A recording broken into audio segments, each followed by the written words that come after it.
আজি ভিডিঅ'টোত আপোনালোকে দেখিব পাব এজন ব্যক্তি ইচ্ছা থাকিলে মানুহে কি কৰিব নোৱাৰে, কিন্তু মনৰ ইচ্ছাটো মেইন। এখন ভাল ছবি আঁকিবলৈ হ'লে আমাক কি লাগে? এটা অনুষ্ঠানৰ পৰা এটা আনুষ্ঠানিক শিক্ষা।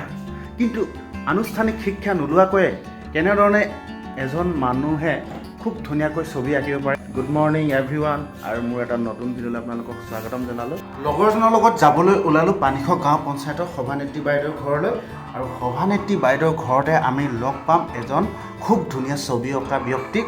আৰু তেখেত কোন হয়, কেনেকুৱা ছবি আঁকে, কি ধৰণৰ ছবি আঁকি থৈছে, সকলোখিনি আমি এই ভিডিঅ'টোত আপোনাক দেখাবলৈ চেষ্টা কৰিম। তো ভিডিঅ'টো শেষলৈকে চাই থাকিব, কোনেও যাতে স্কিপ নকৰে। এই কিতাপ পঢ়ি ওলাইছিলে, টিউশ্যন কৰাই আছোঁ মই। টিউশ্যন কৰা নহয়, এফালে যাব লাগে, এইফালে একদম পূৰা ভটভটি লৈ আহিলে।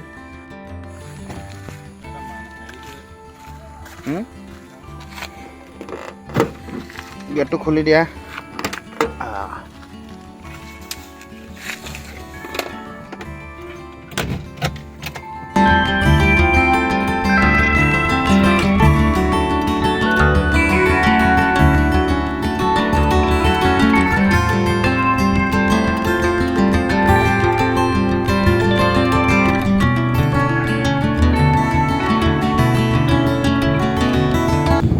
এতিয়া আমি গৈ আছোঁ আমাৰ পানীখোৱা পঞ্চায়তৰ সভানেত্ৰী ঘৰলৈ। ইয়াৰ বিশেষ কাম এটা আছে বোলে, তাত আমি গৈ দিব লাগে লগত। তাৰপিছত কি হয় দেখাই যাম।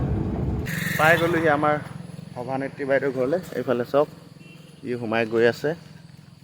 এইফালে এখন দোকান আছে, ধুনীয়াকৈ ডাঙৰ গছ এজোপা আছে, এইটো ঘৰটো। তো এতিয়া সোমাই যাওঁ। পাই গ'লোহি বাইদেউহঁতৰ ঘৰৰ ভিতৰত সোমালোঁ। এতিয়া কি ধুনীয়া ধুনীয়া এইফালে চিত্ৰ অংকন কৰিছে, খুব ধুনীয়া লাগিছে। কোনখন? এইখন ন? এইখন আমাৰ এখন লোকেল নাৰ্জেটিং পৰ্যটনস্থলী এটা, একদম খুব ধুনীয়া ভিউ পইণ্ট, খুব ধুনীয়াকৈ দেখুৱাইছে। আৰু এইফালে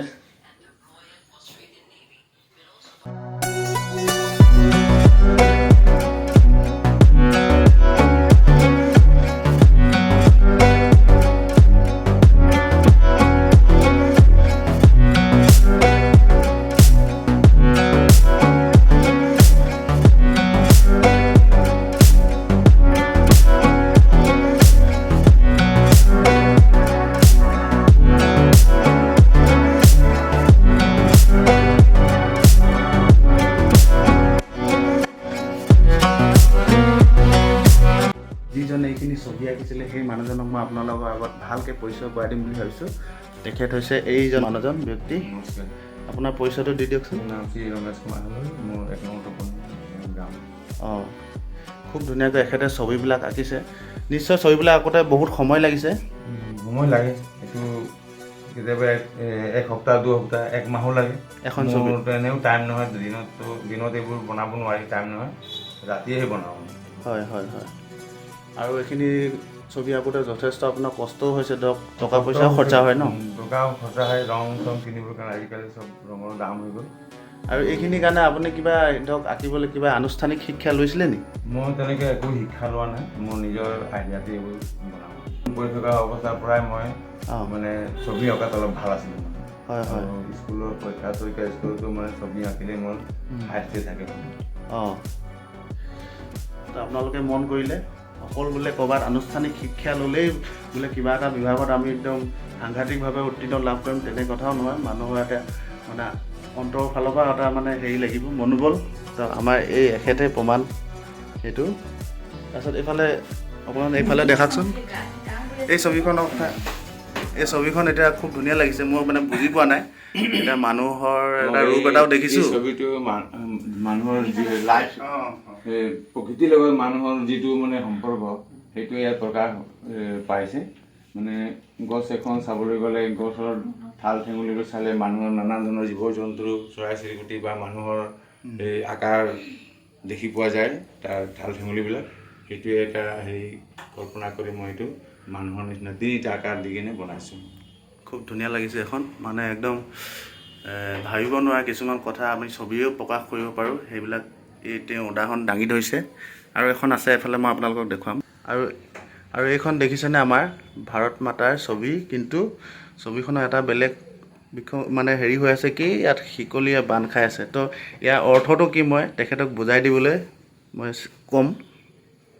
এই ছবিটো মই এনেই মনতে ভাবি কিছুমান কথা মানে দেশৰ বা আমাৰ ভাৰতবৰ্ষৰ কিছুমান সমস্যাক লৈ মানে ভাৰত মাতা বুলি কয় ছবি।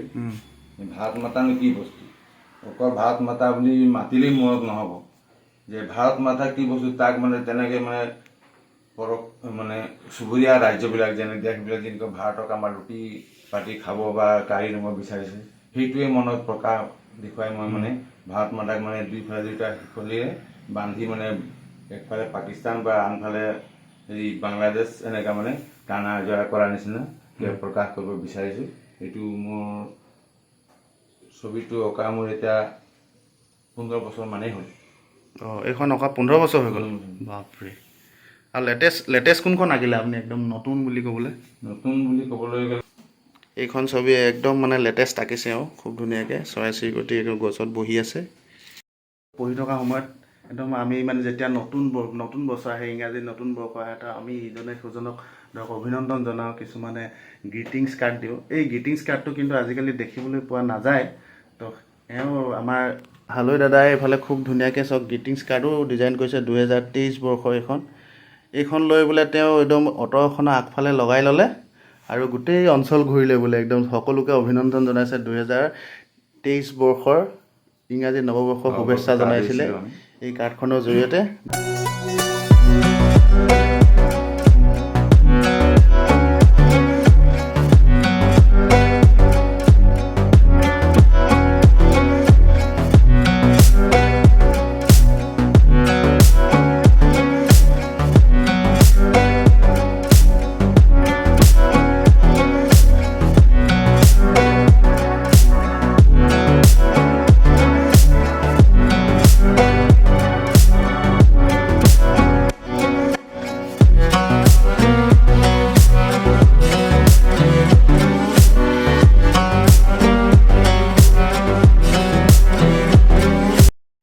এইটো একদম খুব এগৰাকী ৰোমান্টিক মানে এখন ছবি বুলিয়ে ক'ব লাগিব। ডেকা জীৱনত যেনেকৈ ল'ৰা ছোৱালীবিলাকে একদম পাৰ্কত যায় তেনেকৈ বনাই থৈছে। এইটো মানে তেওঁ নিজৰ চিন্তাধাৰাৰে বনাইছে আৰু এটা। ভিডিঅ'টোৰ শেষৰ ফালে এটা খুব দুখৰ বিষয় শ্বেয়াৰ কৰিব বিচাৰিছোঁ। যিহেতু যোৱা নিশা মোৰ বন্ধু ভাস্কৰ খাটোৱালৰ এক পথ দুৰ্ঘটনাত মৃত্যু হয়, সেই হেতুকে আজি এই ভিডিঅ'টোৰ জৰিয়তে তেখেতক শ্ৰদ্ধাঞ্জলি জ্ঞাপন কৰিলোঁ। খুব দুখ লাগিছে সঁচাকৈ। গৈ থাকোঁ দেই।